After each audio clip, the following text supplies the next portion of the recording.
এটা হলো cover and ফোনের বাইরে লাগানো থাকে, আমাদের প্রত্যেকের মোবাইলই থাকে প্রোটেক্টর লাগানো, বা তোমরা অনেকেই বলতে পারো গ্লাস। সো এগুলো কেন লাগাই? আমরা সবাই তো জানি যে এইগুলোর জন্য ফোনে মানে কোনো রকম মানে বাইরের এক্সটার্নাল আঘাত থেকে আমরা বাঁচাতে পারি, মানে পুরোপুরি তো বাঁচাতে পারি না, অনেকটাই আমরা বাঁচাতে পারি। সো কেন এটা বলছি, কারণ একটা জিনিস খেয়াল করবে, আজ থেকে 2 বছর আগে এই প্রোটেক্টর অ্যান্ড কভার দুটো জিনিস দিত না, বাট চার্জার দিত। অ্যান্ড এখন এটা উল্টো হয়ে গেছে, প্রোটেক্টর অ্যান্ড কভার দিচ্ছে, চার্জার দিচ্ছে না। সো চার্জারটাকে সাইডে রাখো, ওটা পরে বলছি। তার আগে বলি যে প্রোটেক্টর অ্যান্ড কভার কেন দিচ্ছে অ্যান্ড আগে কেন দিত না। সো এটি জানার জন্য ভিডিওর সাথে যুক্ত থাকো। যদি ভিডিওটি স্কিপ করো তাহলে কিন্তু কিছু জানতে পারবে না। তো যেটা বলছিলাম যে আজ থেকে 2 বছর আগে একটা জিনিস খেয়াল করবে যে প্রোটেক্টর অ্যান্ড কভার দিচ্ছিল না, কারণ সেটা কি, সেটা হলো যার ফলে আমাদের ফোনে কিন্তু প্রচুর পরিমাণে হিট আপ হয় অ্যান্ড যার ফলে ফোন কিন্তু ব্লাস্টও হয়। সো আগে কিন্তু ফোন কিন্তু প্রচুর পরিমাণে ব্লাস্ট হতো, বাট এখন কেন দিচ্ছে? এখন কি কোম্পানি কি আমাদের কোনো ক্ষতি করতে চাইছে? সো না, এগুলো কিছুই না। কেন?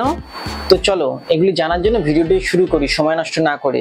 দেখো, এই প্রোটেক্টর অ্যান্ড কভার আজ থেকে 2 বছর আগে দিত না কেন, সেগুলো তো তোমাদের জানালাম, বাট কেন দিত না আরো বড় বড় কারণ আছে।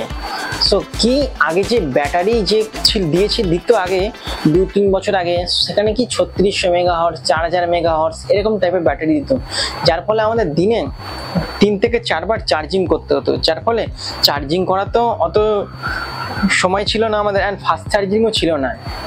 সো সেখানে কি হতো যে আমাদের বারবার খালি চার্জ দিতে হতো, অ্যান্ড চার্জ দিতে দিতে আমরা সবসময় ফোন ঘাঁটতাম, গেম খেলতাম, যার ফলে ফোন কিন্তু ব্লাস্ট হয়ে যাওয়ার সম্ভাবনা ছিল। সো এইগুলোই ছিল যে আগেকার দিনে চার্জিং, মানে আগেকার দিনে আমাদের কভার অ্যান্ড প্রোটেক্টর এই দুটো জিনিস না দেওয়ার কারণ। বাট এখন কেন দিচ্ছে? এখন যেটা দিচ্ছে সেটা হলো এখন যে ফাস্ট চার্জিং এসে গেছে, যার ফলে আমরা কিন্তু 8 ঘন্টায় ফুল চার্জ করে দিতে পারি, অ্যান্ড তার সাথে 5000 মেগাহার্টজ করে এমনকি 6000 মেগাহার্টজ ব্যাটারি দিচ্ছে, যার ফলে আমাদের একদিন ইজি বলে আমাদের মানে কোনো রকম ভাবে হেসে খেলে কোনো রকম সময় নষ্ট না করে, আমরা সময় নষ্ট করেও আমরা কিন্তু ফোনটা ইউজ করতে পারি প্রায় 24 ঘন্টা। বাট ম্যাক্সিমাম হয়তো আমরা দুবার হয়তো চার্জ দিই, এর বেশি তো আর কেউ দিই না। অ্যান্ড তার সাথে আছে ফাস্ট চার্জিং। সো যার ফলে কিন্তু আমাদের ফোনটা ব্লাস্ট হওয়ার চান্স কিন্তু খুবই কম, যার ফলে এই প্রোটেক্টর অ্যান্ড কভার এই দুটো জিনিস দিচ্ছে। এবার তোমরা জানতে পারলে যে প্রোটেক্টর অ্যান্ড কভার কেন দিচ্ছিল না অ্যান্ড কেন দিচ্ছে, বাট এবার জানাবো যে চার্জিংটা কেন সরিয়ে দিচ্ছে। আর আগে কেন দিত সেটা তোমাদের জানিয়ে দিই। সো আগে যেটা দিত, আগে কিন্তু ফাস্ট চার্জিং ছিল না, যার ফলে কিন্তু একটা চার্জারের দাম ম্যাক্সিমাম 400 টাকা এরকম যেত। বাট এখন কিন্তু ফাস্ট চার্জিং আসার ফলে একটা চার্জারের দাম কিন্তু প্রায় 1000-এর ওপরে চলে গেছে, 800 থেকে শুরু করে ম্যাক্সিমাম 1500 টাকা এরকম ফাস্ট চার্জিং এর দাম পড়ছে।